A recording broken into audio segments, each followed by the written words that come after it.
Me gustaría orar. Vamos a poner este tiempo en manos del Señor y vamos a entrar en nuestro estudio. Efesios 2, versos 11 al 22. Tenlo listo ahí en tu Biblia y acompáñame a orar. Señor, muchas gracias por esta oportunidad que nos das cada domingo, cada miércoles también, Señor, para venir ante ti como iglesia, Señor, y ser instruidos por ti. La verdad, Señor, es que tú has diseñado que el discípulo crezca así, Señor, en comunidad. Y, Señor, a ti te ha placido instruir a tu iglesia a través de pastores y maestros, Señor. En nosotros no hay nada especial, Señor. No es que tú nos necesites. Es que a ti te ha placido, Señor. Y la verdad es que hay algo especial y único para nosotros como iglesia cuando nos reunimos bajo tu instrucción. Porque al final, Señor, cuando nos reunimos, eh, desde el pastor hasta la oveja más reciente, realmente venimos ante ti para ser instruidos por ti a través de tu palabra. Así que queremos darte gracias, Señor, darte gracias por la iglesia y darte gracias por hacernos parte de tu iglesia, Señor. No queremos descuidar este privilegio, Señor. Y esta mañana estamos muy agradecidos, Señor, por este llamado que nos has hecho a ser iglesia. Así que te rogamos, Señor, que en estos próximos minutos exaltes tu palabra entre nosotros, Señor, y derrames tu espíritu sobre cada uno de nosotros y nos guíes a la verdad. Lo pedimos para tu gloria. En el nombre de Jesús. Amén. Amén. Efesios 2, versos 11 al 22, son una repetición de los versos 1 al 10. Déjame explicarte. En los versos 1 al 10, Pablo habló de los efectos salvadores de la gracia de Dios en una esfera personal. Vamos a echarle un vistazo.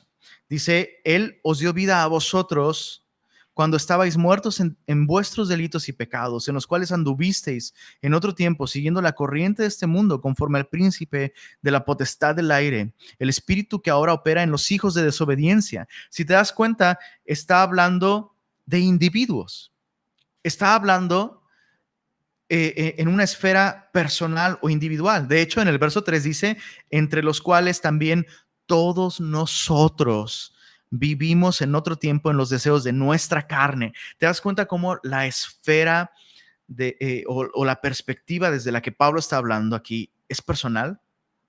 Está hablando de la condición personal en la que nos encontrábamos sin Cristo. De hecho, el pastor Sergio Ruggerio dijo, este capítulo, estos versos nos hablan de la persona sin Cristo y de la persona con Cristo. Bueno, Pablo explicó los efectos de la gracia salvadora de Dios en la vida de las personas. Ahora en los versos 11 al 22, Pablo vuelve a explicar los efectos de la gracia salvadora de Dios, pero ahora desde una perspectiva colectiva. ¿Se entiende? Efesios 2, versos 1 al 10, los efectos de la gracia de Dios en los individuos. Efesios 2, versos 11 al 22, los efectos de la gracia de Dios de un modo colectivo. Dicho de otra manera, la salvación no solo reconcilia al hombre con Dios, también reconcilia al hombre con el hombre. En los versos 1 al 10 del capítulo 2, la gracia se presenta y se describen los efectos salvadores de la gracia de Dios en un sentido vertical, pero ahora en los versos 11 al 22 en un sentido horizontal. Y eso es algo que debemos comprender.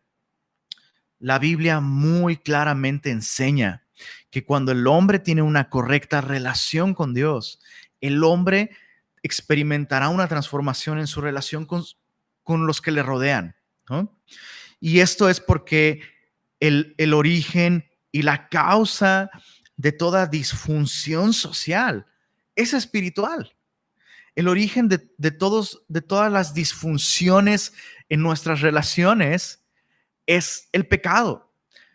Y por supuesto, la primera relación que el pecado afecta es nuestra relación con Dios. Es lo primero que el pecado hace.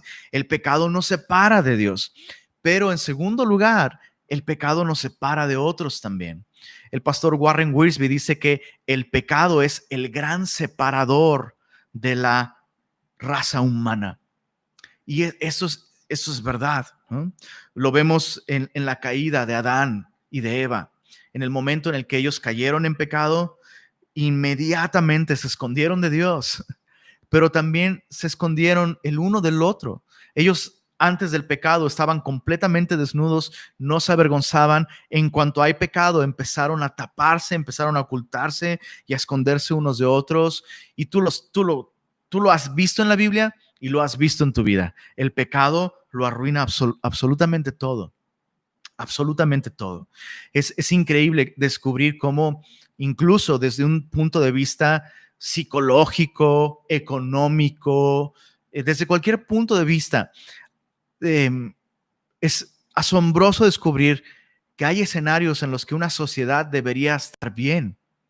Tienen recursos, tienen comodidad, tienen infraestructura, tienen salud, y aún así el hombre sigue dividido, separado, sigue habiendo crimen, sigue habiendo violencia, sigue habiendo corrupción. Nada de esto se soluciona con una ley o con legislación. No, el problema se originó espiritualmente a causa del pecado. Y entonces, cuando tú y yo experimentamos la gracia de Dios que resuelve el problema del pecado en nuestra vida de un modo personal, lo siguiente que sucede es que esto se refleja en nuestras relaciones también. Y este es el plan de Dios. Este es el plan de Dios. El plan de Dios en Cristo no solo es salvar y restaurar al individuo, sino restaurar a la humanidad entera, restaurar a la humanidad. De hecho, en el capítulo 1, en el verso 10 de Efesios, dice lo siguiente, ya lo meditamos en su momento. Efesios 1:10 dice que el plan, vamos a leer desde el verso 9, dándonos a conocer, Efesios 1:9, dándonos a conocer el misterio de su voluntad. Ya hablamos de este misterio. Dijimos que este misterio es la iglesia. El plan de Dios de hacer una nueva humanidad donde ya no hay judío ni gentil, no hay bárbaro ni escita, no hay norteño ni sureño, no hay tigre ni rayado, hay algo nuevo, ¿no? Dice, este es el misterio, según su beneplácito, el cual se había propuesto en sí mismo, de reunir, verso 10 es clave, de reunir todas las cosas en Cristo, en la dispensación del cumplimiento de los tiempos, así las que están en los cielos como las que están en la tierra. Quiero que dimensiones el alcance de la reconciliación de Cristo en la cruz del Calvario. El plan de Dios es que a través de Cristo, llegado el momento, al final del programa redentor de Dios, todas las cosas serán reunidas en Cristo. Las que están en los cielos como las que están en la tierra. Cuánto más los integrantes de una misma familia en una misma casa. Cuánto más los integrantes de una iglesia local. Cuánto más los creyentes que han sido redimidos por la misma sangre deberían experimentar esta unidad. Entonces, si hemos sido reconciliados con Dios, estaremos en una unidad vital con el cuerpo de Cristo. Ese es el plan de Dios. De hecho, tenía en mente esta pregunta. Tal vez debía hacerla al principio del estudio, pero tenía en mente esta pregunta mientras estudiaba. ¿Con qué propósito Dios te rescató y te dio vida eterna? Debe haber un propósito. Y probablemente nuestra primera respuesta será salvarnos del infierno, pero no es ese. O que vayamos al cielo, y tampoco es ese. El plan de Dios, al rescatarnos a ti y a mí, es hacernos parte de un cuerpo, el cuerpo de Cristo. Es mostrar en nosotros el poder de su gracia para reconciliarnos con Él y reconciliarnos entre nosotros. Entonces, con esto en mente, en los versos 11 al 22, Pablo va a explicar lo que éramos, versos 11 y 12. Luego, lo que Cristo hizo, versos 13 al 18. Y finalmente, lo que ahora somos, versos 19 al 22. Entonces, otra vez, lo que éramos, versos 11 al 12, lo que Cristo hizo, versos 13 al 18, y lo que ahora somos, versos 19 al 22. Todo esto con una perspectiva colectiva. Te recuerdo, ya no está hablando en términos individuales, en términos del individuo, sino en términos colectivos. Entonces, versos 11 y 12, lo que éramos. Dice así, por tanto, acordaos de que en otro tiempo a vosotros, por tanto, acordaos de que en otro tiempo vosotros los gentiles, en cuanto a la carne, erais llamados incircuncisión por la llamada circuncisión hecha con mano en la carne. En aquel tiempo estabais sin Cristo, subraya sin Cristo, alejados, subraya alejados, de la ciudadanía de Israel, ajenos, subraya ajenos, a los pactos de la promesa, sin esperanza y sin Dios en el mundo. Es increíble la manera en la que Pablo describe nuestra condición antes de Cristo. Y Pablo comienza diciendo, por tanto, acordaos.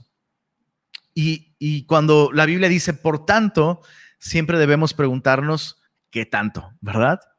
Pablo está diciendo, por tanto, haciendo alusión a todo lo que vimos en los versos 1 al 10. Toda esta gracia que nos ha salvado de manera personal es demasiado, es mucho. Y dice Pablo, bueno, por tanto, ¿no? Pablo exhorta a los efesios a recordar su estado de separación personal. Estaban separados de Dios. Y por eso es que Pablo dice, por tanto, acuérdense de que eso que ustedes eran de manera individual era una consecuencia de que como pueblo, como sociedad, ustedes no eran parte del pueblo de Dios. Es así. Por eso es que Pablo dice, eran ustedes los gentiles en cuanto a la carne. Recuerda que la palabra gentil en el Nuevo Testamento no está hablando de una persona amable y educada y cordial. No, está hablando de una persona que no es de nacionalidad judía, no tiene sangre judía. De hecho, gentil es una manera de referirse a la gente de entre las naciones, o dicho coloquialmente, los del montón. Eso sería, esas eran las dos distinciones que había antes de Cristo. Los judíos, el pueblo escogido de Dios y todos los demás.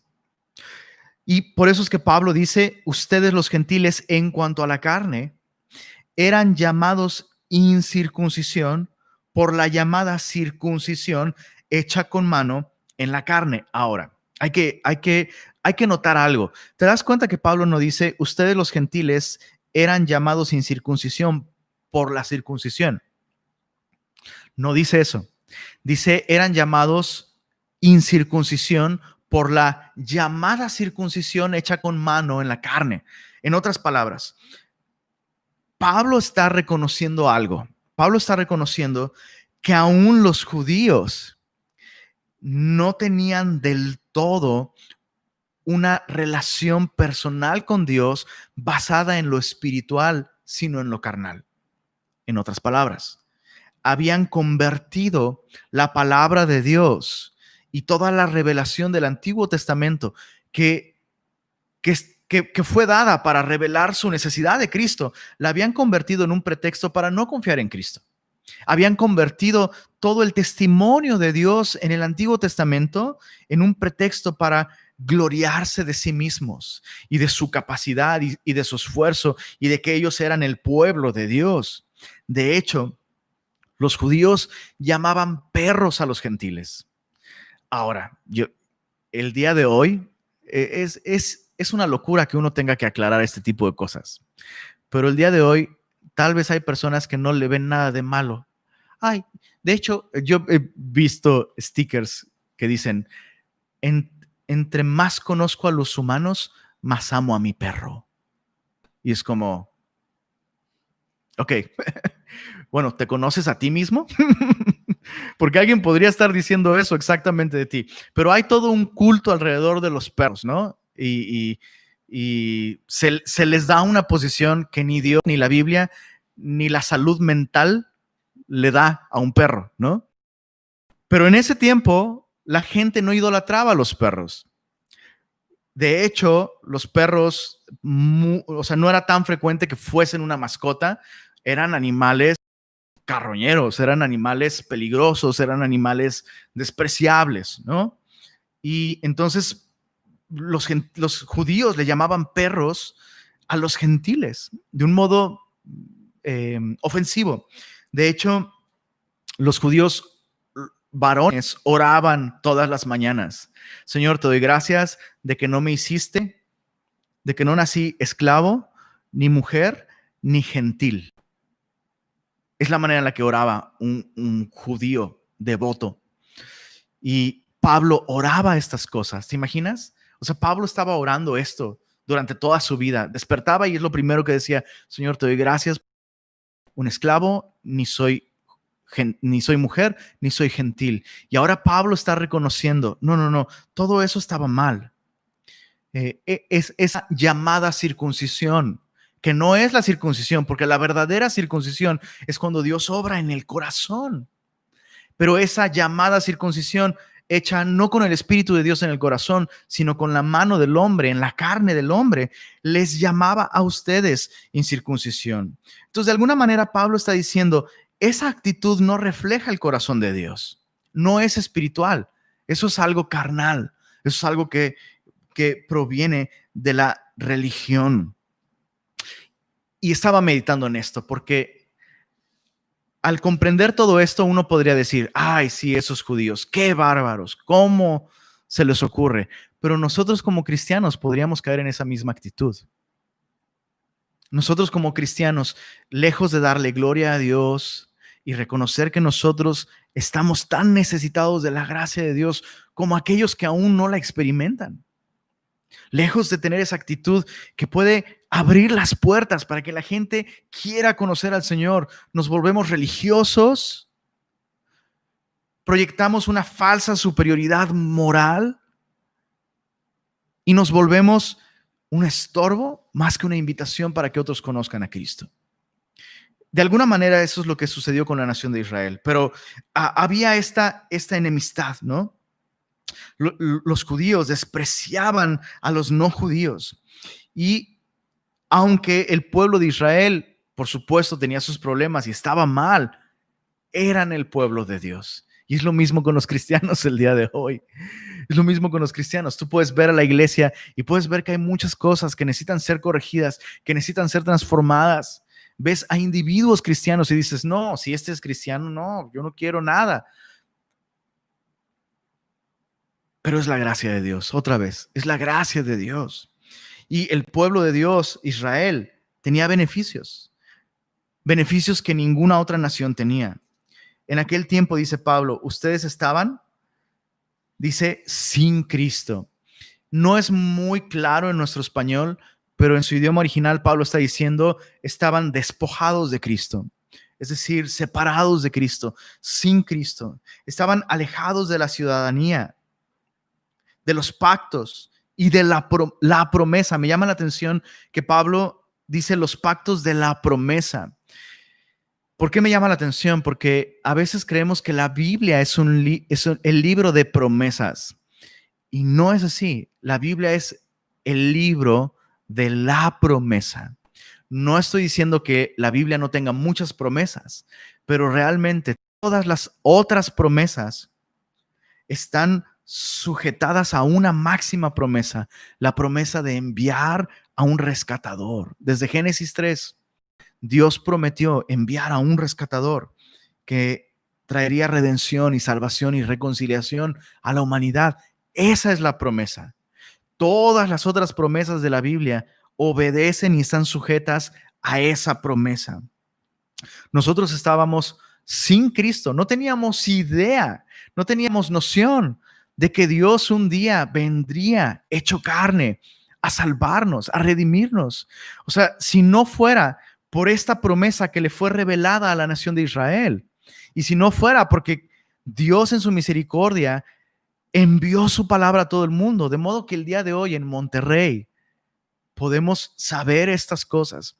Si no fuera por esto, hoy estaríamos adorando a Tlaloc, estaríamos, o sea, adorando al sol, a la luna, estaríamos sacrificando probablemente incluso a nuestros hijos en adoración a esos ídolos falsos. O sea, chicos, esto es gigantesco. Nosotros no teníamos eso. ¿Cómo? De verdad, pregúntate, ¿cómo sería nuestra vida si siguiéramos todos paganotes adorando a esos ídolos falsos? Sería terrible. Y estábamos, finalmente dice, sin esperanza y sin Dios en el mundo. Esa última frase realmente es como el tiro de gracia, ¿no? O sea, es lo que engloba todos los males que nosotros teníamos como humanidad. Sí, estábamos sin esperanza y sin Dios en el mundo. Y estaba pensando en esto.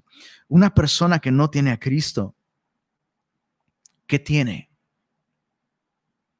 Piensa esto por un momento, porque tú y yo estábamos sin esperanza y sin Dios en el mundo, y los gentiles estaban sin esperanza y sin Dios en el mundo. ¿Qué es lo que tiene un gentil que no tiene a Cristo? No tiene nada. Alguien que no tiene a Cristo, todo lo que tiene, entre comillas, está en este mundo. Y no sé si te has dado cuenta, pero en este mundo todo se pierde tarde o temprano. Todo se pierde.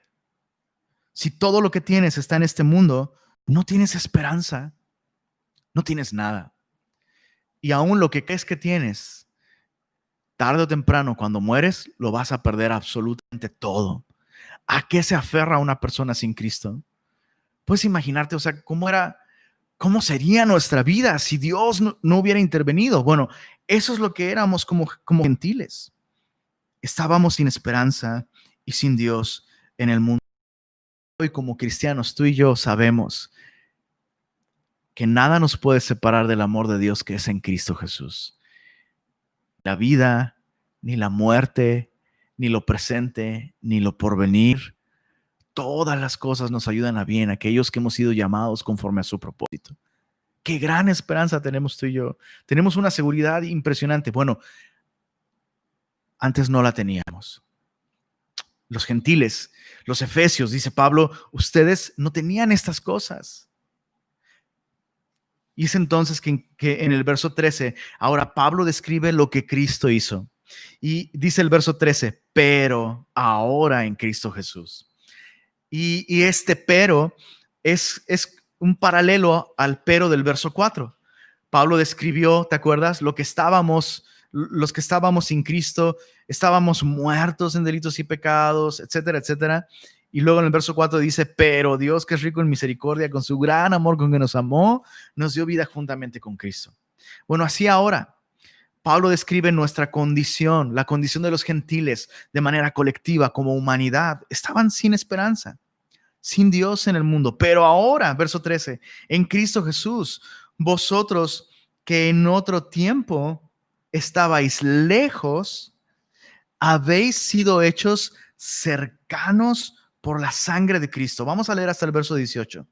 Porque Él es nuestra paz, que de ambos pueblos hizo uno, derribando la pared intermedia de separación, aboliendo en su carne las enemistades, la ley de los mandamientos expresados en ordenanzas, para crear en sí mismo de los dos un solo y nuevo hombre, haciendo la paz. Y mediante la cruz reconciliar con Dios a ambos en un solo cuerpo, matando en ella, esto es en la cruz, las enemistades en plural. Y vino y anunció las buenas nuevas de paz a vosotros que estabais lejos y a los que estaban cerca, esto es, a los judíos, porque por medio de él, los unos, los gentiles, y los otros, los que estaban cerca, los judíos, tenemos entrada por un mismo espíritu al Padre. En toda esta sección, Pablo explica qué hizo Cristo, cómo lo hizo y para qué lo hizo. Es muy importante tener clara esta secuencia de ideas. Pablo explica qué hizo Cristo. Dios intervino y me encanta esto. Cristo es el gran pero de Dios. Todas aquellas objeciones que tú y yo podamos tener, ¿no? No sé, a veces nos hablan de Jesús, a veces nos animan a confiar en Él. A veces hay una situación en nuestra vida que requiere de la esperanza que solo Cristo puede dar. Y ponemos muchos peros. No, yo no puedo cambiar. No, pero es que es muy difícil. Pero es que la situación económica. Pero es que... ¿no? Y el gran pero de Dios es Cristo. Y realmente dicen por ahí que no hay pero que valga. Estoy de acuerdo. Pero lo único pero que realmente vale es el pero de Dios en Cristo. No importa cuán imposible parezca la situación de una persona o de una familia o de una iglesia o de una sociedad, hay esperanza en Cristo. Y aquí Pablo explica justamente esto. ¿Qué es lo que Cristo hizo? Lo primero que Cristo hizo, dice, pero ahora en Cristo Jesús, vosotros que en otro tiempo estabais lejos, habéis sido hechos cercanos. ¿Qué hizo Cristo? Por la sangre de Cristo, dice Pablo, ustedes que eran lejanos han sido hechos cercanos. Y me sorprendió mucho darme cuenta de algo. Casi siempre que hablamos de la sangre de Jesús, y este es un tema que hemos tocado muchas veces, ¿verdad?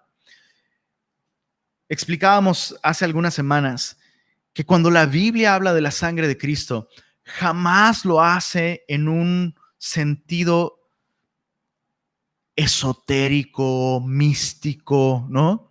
No, la Biblia presenta la sangre de Cristo siempre haciendo referencia a la muerte violenta de Jesús en la cruz por nuestros pecados para darnos salvación. Entonces la sangre de Cristo no es un amuleto que invoco para curarme de la gripa. Ay, tengo gripa. Ay, cubro mi garganta con la sangre de Cristo. No, la sangre de Cristo no es un amuleto que protege al viajero. Ay, mi hijo va a viajar. Ay, cúbrete. Cuando te subas al avión, cúbrete con la sangre. No, la sangre de Cristo no es un amuleto. La sangre de Cristo es el precio que Dios pagó para que tú y yo tengamos paz con Él.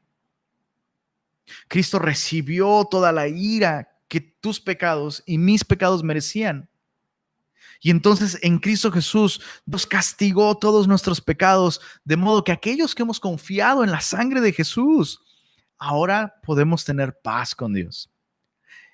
Pero aquí Pablo, Cristo, como aquella que nos reconcilia con Dios, sino como aquella que nos reconcilió con el pueblo de Dios. Eso es increíble. Quiero decirlo una vez más.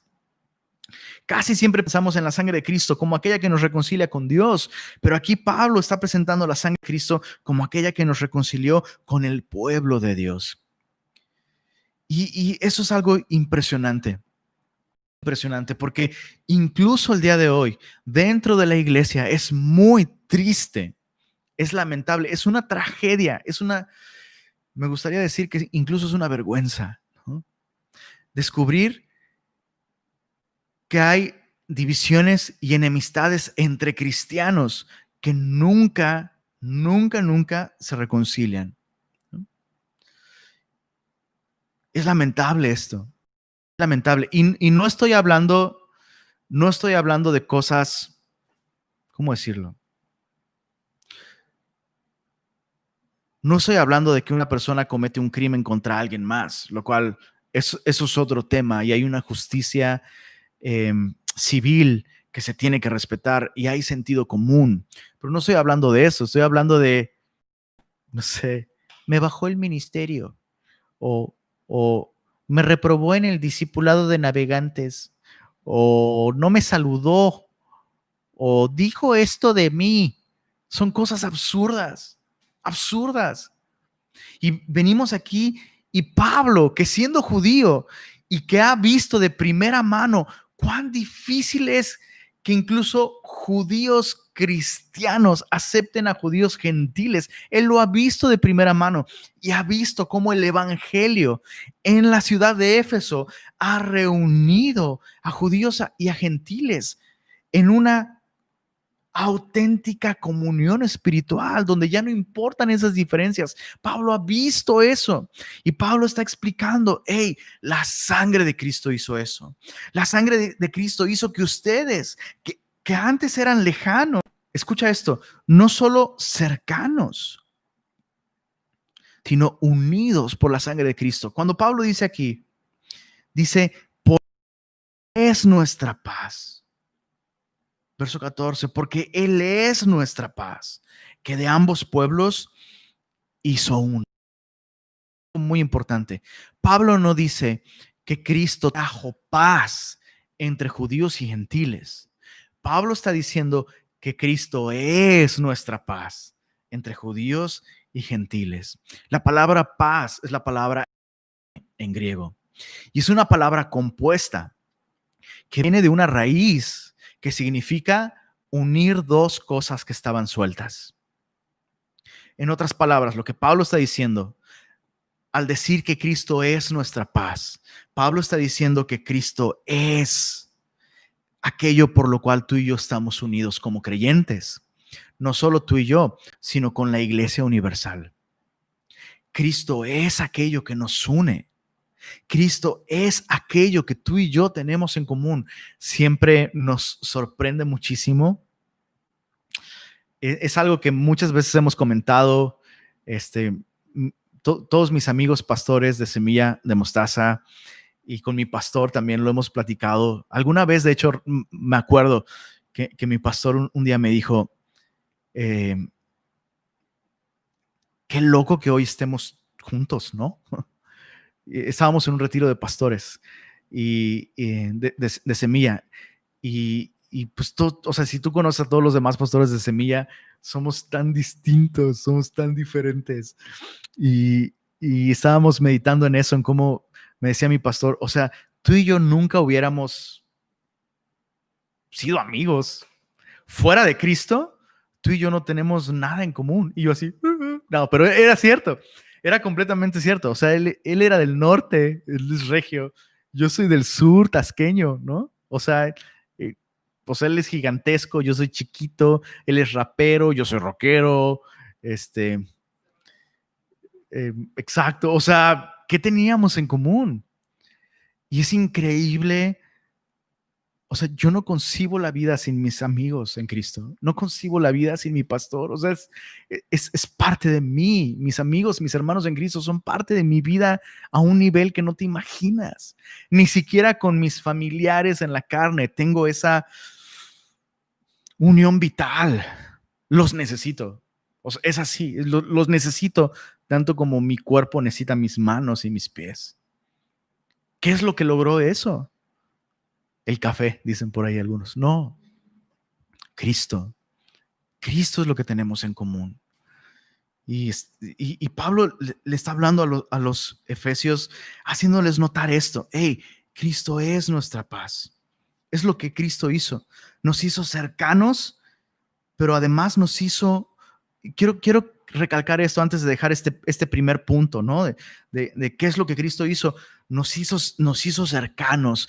Pero cuando digo que nos hizo cercanos, no solo digo que nos acercó, sino que nos hizo uno. Dice el verso 14, porque Él es nuestra paz, que de ambos pueblos hizo uno. O sea, esta distinción que hacemos, ¿no? Es judío, es cristiano judío y Él es cristiano mexicano, ¿no? Es una distinción que no tiene lugar. En el momento en el que una persona es cristiana, es todo lo que importa ante los ojos de Dios. Ya no, o sea, y es lamentable, pero de pronto nosotros, o bueno, he visto muchos cristianos, ¿no? Que no son judíos, que se asombran cuando conocen a un cristiano judío. Oye, no, es que yo conocí a un cristiano judío, ¿eh? Como si eso le añadiera, ¿qué? No sé, es raro. Y vemos aquí que no. Pablo dice, no, no, no. Ya no hay cristiano judío, cristiano gentil. No, hay un solo pueblo ahora. La iglesia, el pueblo cristiano. Es todo lo que hay. Un solo pueblo. Un solo pueblo. ¿Cómo hizo esto Jesús? Es el segundo punto de lo que Cristo hizo. ¿Qué hizo? Nos hizo cercanos, nos unió en un solo pueblo. ¿Cómo lo hizo? Dice el verso 14, derribando la pared intermedia de separación, aboliendo en su carne las enemistades, la ley de los mandamientos expresados en ordenanzas, para crear en sí mismo de los dos un solo y nuevo hombre, una nueva humanidad, haciendo la cruz, una nueva raza humana, por así decirlo. Y mediante la cruz, reconciliar con Dios a ambos en un solo cuerpo. Bueno, ¿cómo lo hizo? Derribando la pared intermedia de separación. ¿De qué está hablando Pablo aquí? Bueno, muchos opinan, y yo estoy de acuerdo con ellos, que Pablo está haciendo referencia a una pared intermedia de separación literal que había en el templo en Jerusalén. En el templo en tiempos de Pablo, mientras él está escribiendo esto, ese templo aún está ahí, es el templo de Herodes, que de hecho no es un templo que construyó Herodes. Recuerda que en la nación de Israel hubieron dos templos. El primer templo fue el templo de Salomón, un templo glorioso, glorioso. Luego vino Babilonia, se llevó cautivo al pueblo de Israel, destruyeron el templo y en tiempos de Ciro, Esdras y Nehemías pueden volver a Jerusalén, reedifican los muros y reedificaron el templo. Bueno, ese segundo templo, para aquellos que han estudiado un poquito más el Antiguo Testamento, recordarán que aquellos ancianos que habían visto el primer templo, cuando eran muy niños, vieron ese primer templo. Y cuando vieron ese segundo templo que se reedificó en tiempos de Esdras y Nehemías, lloraban, diciendo, no, este templo no es nada en comparación con el templo de Salomón, no, la gloria de aquel templo. Y Dios tiene que enviar una profecía y decir, ustedes que menosprecian este templo es el templo en donde yo manifestaré mi gloria, haciendo referencia a que ese templo sería el templo en el que los pies del Dios encarnado entrarían. Y ese es el templo en el que Jesús fue presentado, en el que Jesús, cuando tenía 12 años, también fue presentado como un hijo de la ley, un bar mitzvah, ¿no? Es el templo donde el Mesías hizo su aparición y proclamó el evangelio de gracia. Y entonces en ese templo, es un templo que Herodes hizo proyectos de construcción para agrandarlo y para darle acabados lujosos, y por eso se le empezó a llamar el templo de Herodes, pero no era el templo de Herodes. Y en ese templo habían dos atrios, el atrio de los gentiles y el atrio de los judíos. En el atrio de los gentiles, como su nombre lo indica, podía entrar cualquier persona, pero había una inscripción en ese muro de separación, en esa pared intermedia entre el atrio de los gentiles y el atrio de los judíos, había una inscripción. El historiador Josefo nos habla de esa inscripción y de hecho la arqueología ha rescatado esa inscripción y no recuerdo en qué museo está esa inscripción, pero se han encontrado esos vestigios arqueológicos. Y hay una inscripción en latín, en latín, en griego y en hebreo que decía, ningún extranjero puede entrar. Todo el que atraviese esta división y sea descubierto será responsable de su propia subsecuente muerte. Y muy probablemente Pablo está haciendo referencia a esa pared intermedia por una razón en especial. ¿Por qué? Porque resulta que en Hechos 21, no vayas para allá, pero en Hechos 21, antes de que Pablo escribiera esta carta a los Efesios, Pablo fue a Jerusalén. Y Pablo llevó consigo a alguien de Éfeso, a Trófimo. Y resulta que los judíos, planeando matar a Pablo, levantaron falsas acusaciones en contra de Pablo y alborotaron a toda la multitud, haciéndole creer que Pablo había metido al templo a un gentil, ¿Quién es este gentil? Nada más y nada menos que Trófimo de Éfeso.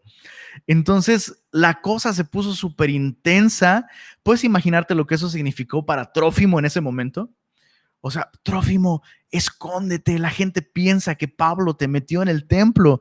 Y seguramente Trófimo vio esa inscripción que decía, cualquiera que cruce este lugar está muerto, ¿no? Entonces, Trófimo sabía, los efesios sabían hasta qué nivel llegó esa división entre judíos y gentiles. Y cuando Pablo dice, hey, Cristo derribó esa pared intermedia, Pablo no nada más está diciendo que derribó una pared literal, porque de hecho esa pared seguía allí. Pero Pablo lo que está diciendo es que terminó con esa enemistad que llevó a los judíos a levantar esa pared. Eso es algo interesante. La ley sí hacía distinción entre aquellos que guardaban la ley y aquellos que no guardaban la ley. Pero la ley jamás ordenó que se levantara una pared intermedia de separación. Eso es algo muy interesante. De hecho, Jesús mismo denunció el fracaso de la nación de Israel al crear más divisiones en lugar de acercar y alcanzar a las naciones con el mensaje de la verdad. Cuando Jesús entró al templo, ¿recuerdas? Y lo purificó.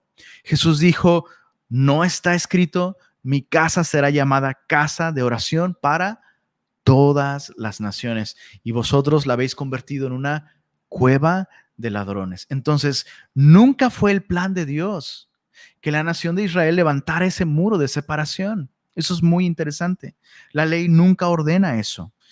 Nunca ordena eso. Entonces, Cristo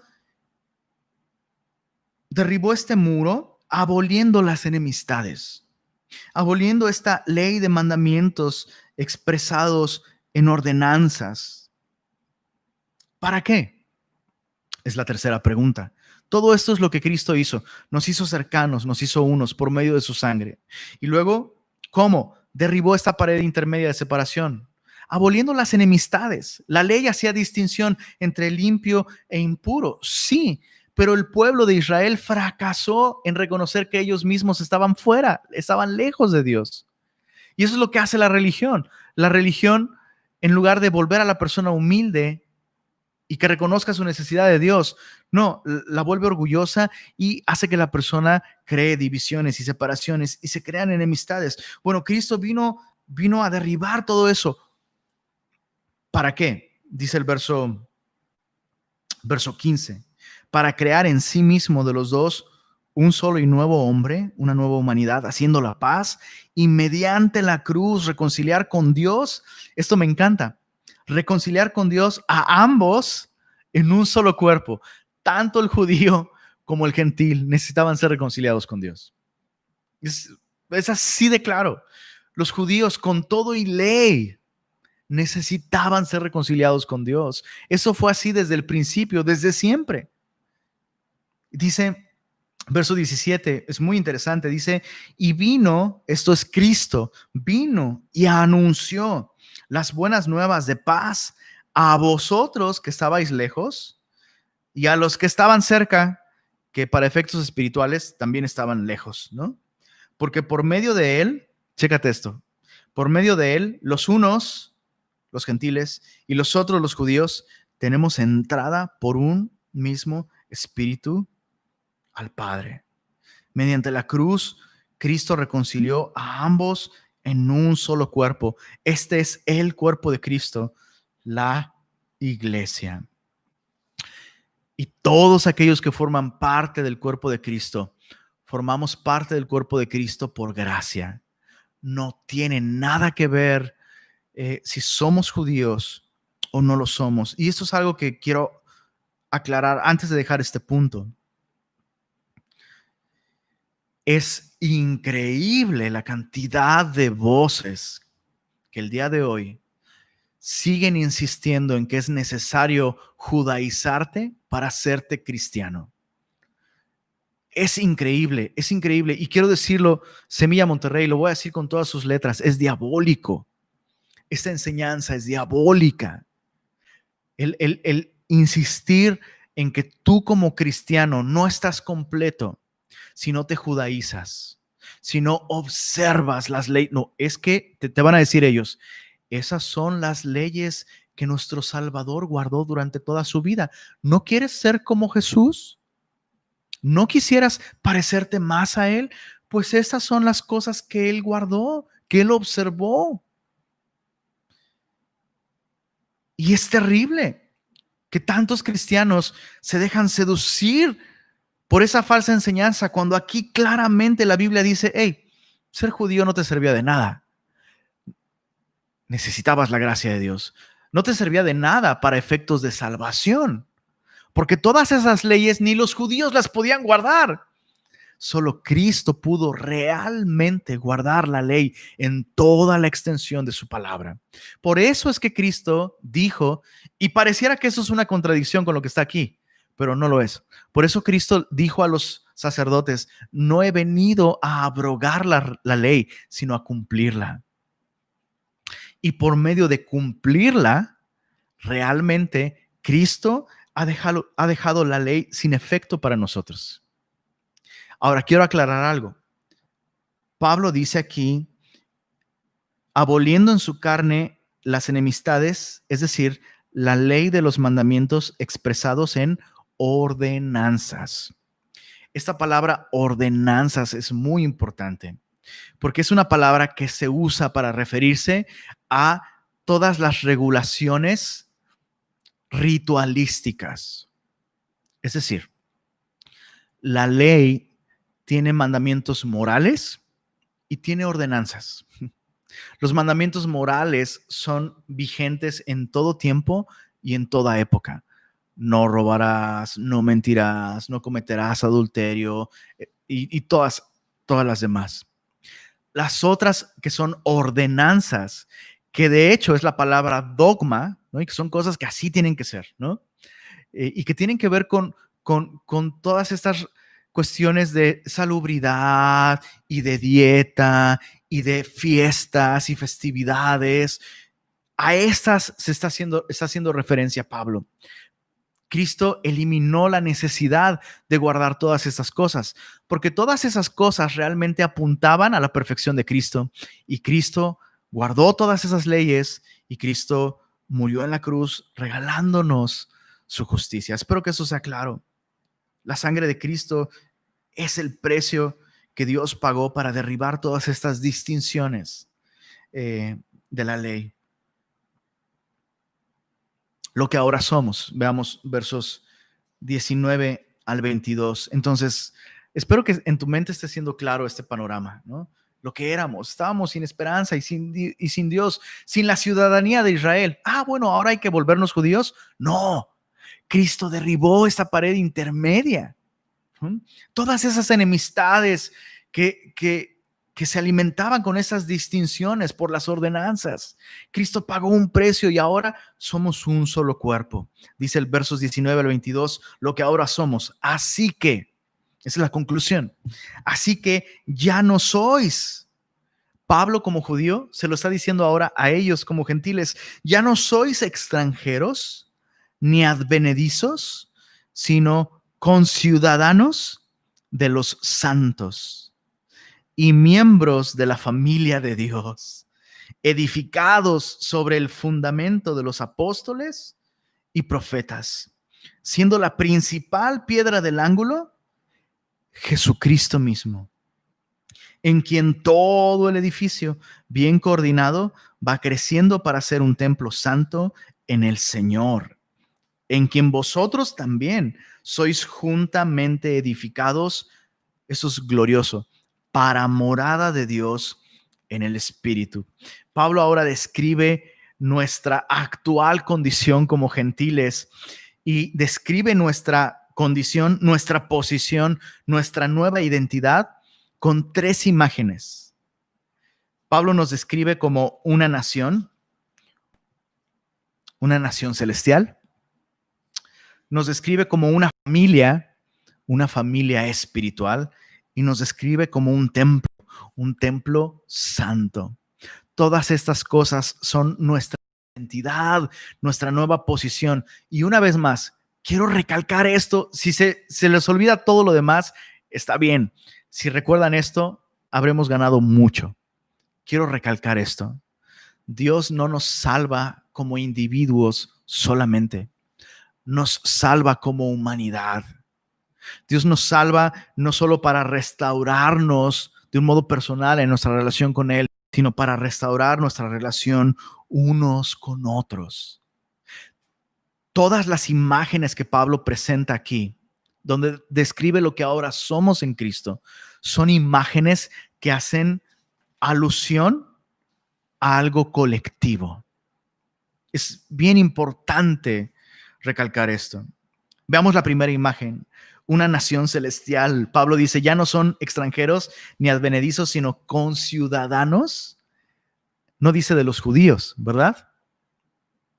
Sino conciudadanos de los santos. Es increíble cómo Pablo usa cosas que culturalmente eran muy valiosas para la gente y las usa para ilustrar verdades espirituales. En ese tiempo, especialmente en la ciudad de Éfeso, eso es algo bien apropiado. En Éfeso había un orgullo muy grande por tener la ciudadanía romana. De hecho, tener la ciudadanía romana era como el mayor bien social al que podías aspirar. Y solo se podía obtener esa ciudadanía por nacimiento o por prestarle favores muy especiales al servicio del imperio, o pagando lo que era literalmente una fortuna, una gran fortuna, ¿no? Entonces era algo de mucho valor. Y de hecho la ciudad de Éfeso, ya que era capital de la provincia romana de Asia, pues todos los que nacían en esa ciudad, hijos de ciudadanos, obtenían automáticamente la ciudadanía. Entonces había un gran orgullo por tener esa ciudadanía. ¿Qué beneficios te daba? Porque si valía tanto ser ciudadano romano, era porque te daba muchos beneficios. Bueno, estabas exento de cualquier castigo físico. O sea, si se te acusaba de algo, pues no te podían atar, ni siquiera te podían atar, ¿no? No te podían azotar, no te podían golpear, ¿no? Tenías derechos pues, muy humanos, ¿no? Otro beneficio, tenías derecho a ser juzgado en los tribunales romanos, que te garantizaban la famosísima justicia romana. Los romanos tenían todo este sistema de justicia y se gloriaban de tener un sistema de justicia súper ético. O sea, ¿querías justicia? Roma te puede dar justicia. Pero si tú no eres ciudadano romano, no te lo damos. Si eres ciudadano romano, te damos acceso a la justicia romana. Se va a hacer justicia en tu caso, ¿no? Y en última instancia, el tercer beneficio, y era de los más importantes, un ciudadano romano tenía el derecho de apelar a César en un caso determinado. Ahora, Pablo toma todo esto y dice, hey, ustedes ahora, por la fe en Cristo, son conciudadanos de los santos. Y sabes, de alguna manera, estos tres beneficios de la ciudadanía romana son los beneficios que tenemos tú y yo como ciudadanos del cielo, pero son beneficios, híjole, mucho más grandes. El ciudadano romano estaba exento de castigo físico. Nosotros estamos exentos del castigo que merecemos bajo la ira de Dios. Somos libres de la ira. Cristo nos ha hecho libres de la ira venidera, llevando en su propio cuerpo el castigo que tú y yo merecíamos. Los ciudadanos del cielo ya no son candidatos al castigo de Dios. Lo segundo, se te garantizaba recibir la justicia romana. Nosotros como ciudadanos del cielo hemos recibido la justicia de Dios de un modo salvador en Cristo. Dios nos ha vestido con la justicia de Jesús y entonces Dios nos ve y nos ve justos en Cristo. Y finalmente, un ciudadano romano podía apelar a César. Nosotros tenemos acceso al Padre Celestial. No tenemos que esperar toda una burocracia. Cada cristiano tiene acceso a la corte celestial, donde su abogado defensor está a la diestra del Padre, abogando por él día y noche. Es increíble. Por eso es que Pablo dice en Filipenses 3:20, pero nuestra ciudadanía está en los cielos, de donde esperamos al Salvador, a Cristo Jesús. Quiero recalcar esto. Todos estos beneficios son colectivos. Son colectivos. Es lo que nosotros tenemos como iglesia. La segunda, algo que aclarar, y es un punto importante. La ciudadanía conlleva algunas responsabilidades también. Y esto no es diferente con nosotros como cristianos. Por eso es que Pablo exhorta a los cristianos, hey, camina como es digno de la vocación con la que fuisteis llamados. Y eso es así. De hecho, en Hechos 19, justamente en Éfeso, en esta ciudad que se gloriaba de ser la capital de la provincia romana de Asia, en Éfeso se hizo todo un motín, la ciudad entera se agolpó en el teatro de Diana, justamente por causa de Pablo, ¿no? Y el tribuno, muy interesante, lo que hizo fue calmar a la multitud y decirles, hey, váyanse a su casa y echen mano de todo el sistema legal. Si tienen que acusar a alguien, acúsenlo, porque por estar aquí, con todo este alboroto, podemos ser acusados de sedición, ¿no? Y podríamos perder los privilegios de la ciudadanía romana como ciudad. Entonces, eh, hay ciertas responsabilidades como ciudadano y nosotros también tenemos algunas. Las veremos más adelante en los últimos capítulos de Efesios. Pero entonces somos una nueva nación, una nación celestial. Somos una familia espiritual. Dice Pablo ahí en el verso 19, no solo somos ciudadanos, sino miembros de la familia de Dios. Me encanta esta frase, la familia de Dios. Esto significa que por la fe en Cristo, al nacer de nuevo, venimos a formar parte de una familia en la que Dios es el Padre. Dios es nuestro Padre y todos aquellos que han confiado en Jesús y que han nacido de nuevo son nuestros hermanos en Cristo. Y me encanta esta idea. Somos hermanos en Cristo. Hace algún tiempo, la esposa de Dani, Caro, subió no recuerdo si era una historia o una foto en donde estaban Lucía y Dani bebé.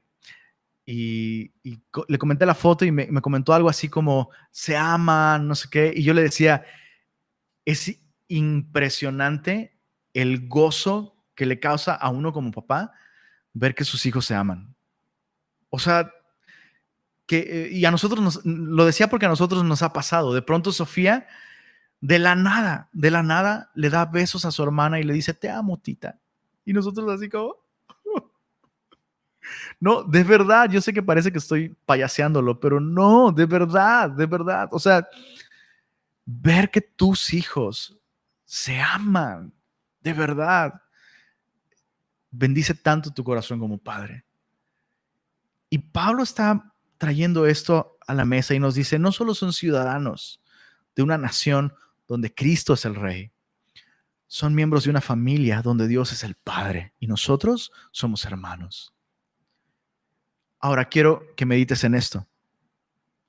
Así como te bendice demasiado, que te hace estallar el corazón, ver que tus hijos se aman.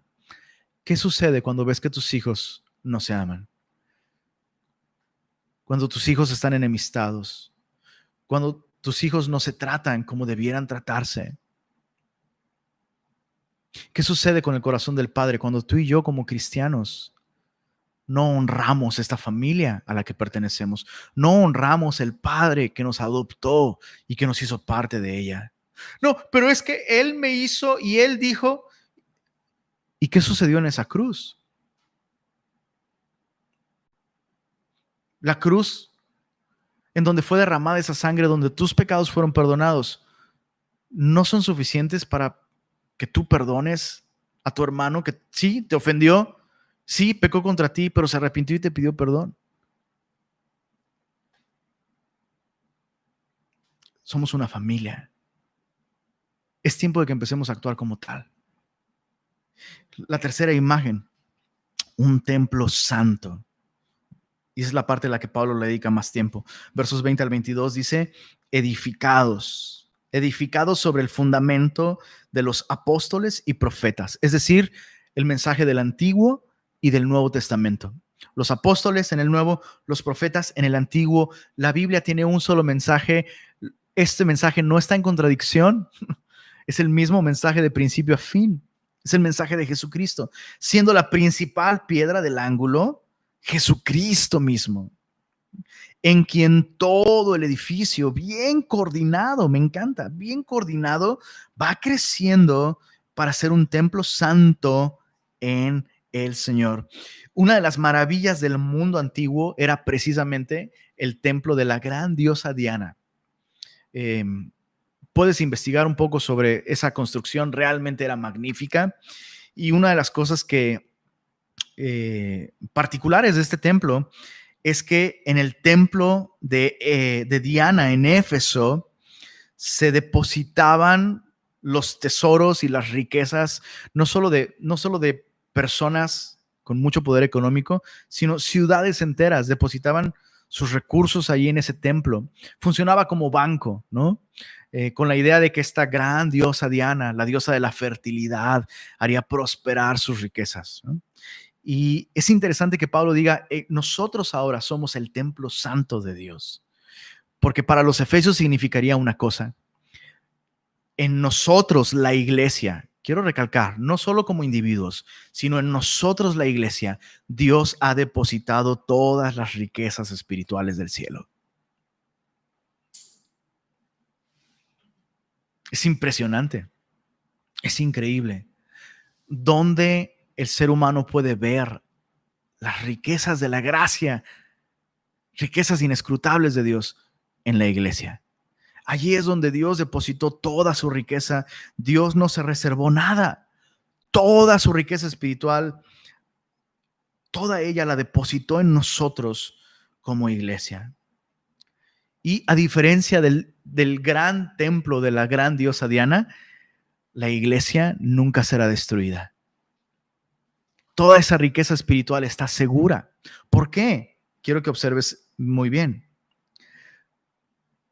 Dice que Cristo mismo, la persona misma de Jesús, aquel que resucitó entre los muertos y venció a la muerte, es la piedra angular de todo el edificio, y es en él, en Cristo mismo, en quien todo el edificio va creciendo para ser un templo santo en el Señor.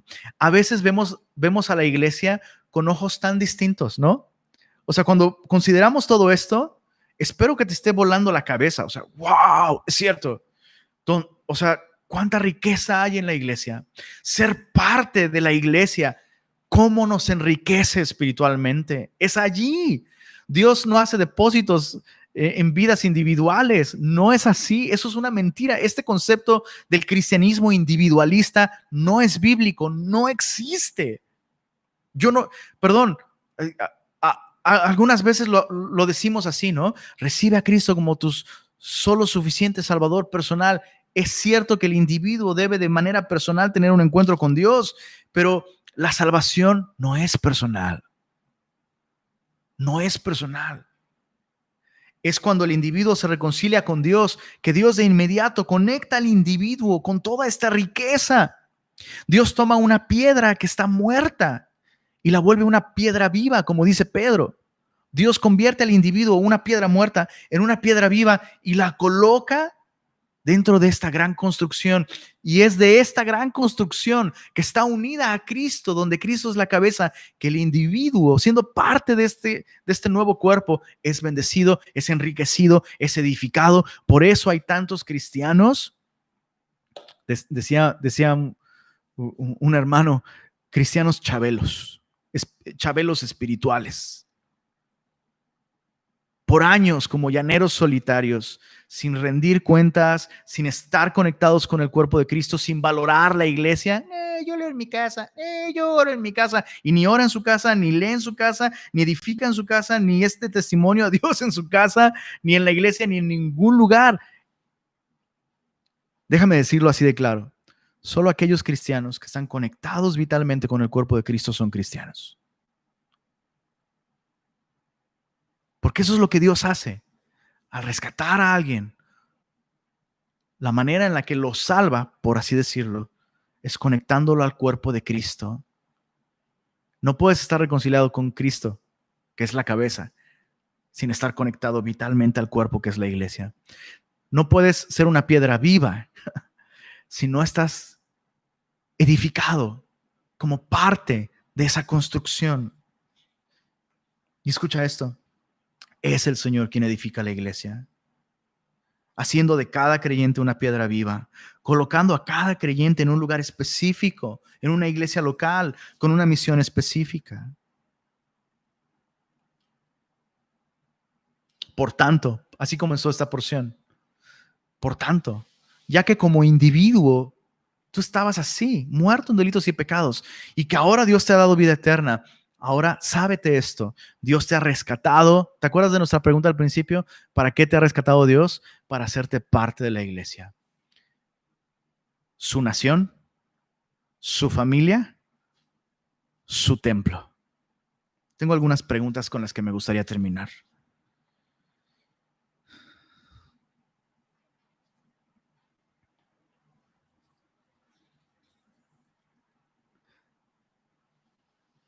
¿De qué manera tu relación con Dios se refleja en tu relación con el cuerpo de Cristo?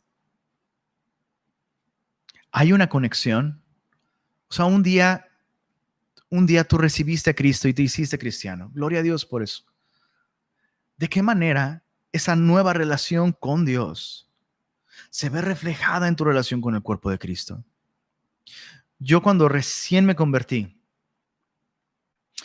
yo estaba estudiando en la ciudad de Cuernavaca, Morelos, pero yo soy de Taxco, entonces solo iba a Taxco los fines de semana. Y entre semana en Cuernavaca, o sea, siendo un estudiambre, ¿no? Valoras muchísimo tus recursos, ¿no? Para mí, a mí no me lo tuvo que decir nadie. O sea, necesitaba reunirme con la iglesia. Y yo sabía que mi iglesia local estaba en Taxco.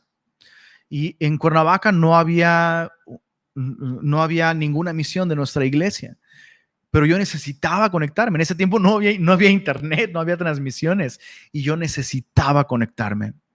Y oré y Dios suplió de una iglesia donde yo podía congregarme entre semana. Y yo salía de mi escuela y yo ya no iba a la casa de mi tía donde me quedaba, sino tomaba 2 rutas para llegar hasta donde estaba esta iglesia. Y muy amablemente un amigo en Cristo me hospedaba esa noche en su casa porque la reunión terminaba tarde. Me quedaba en su casa y al día siguiente pues ya yo me iba de su casa a la escuela otra vez. Nadie tuvo que estar detrás de mí. Yo necesitaba la iglesia. Era un efecto de estar conectado con Cristo.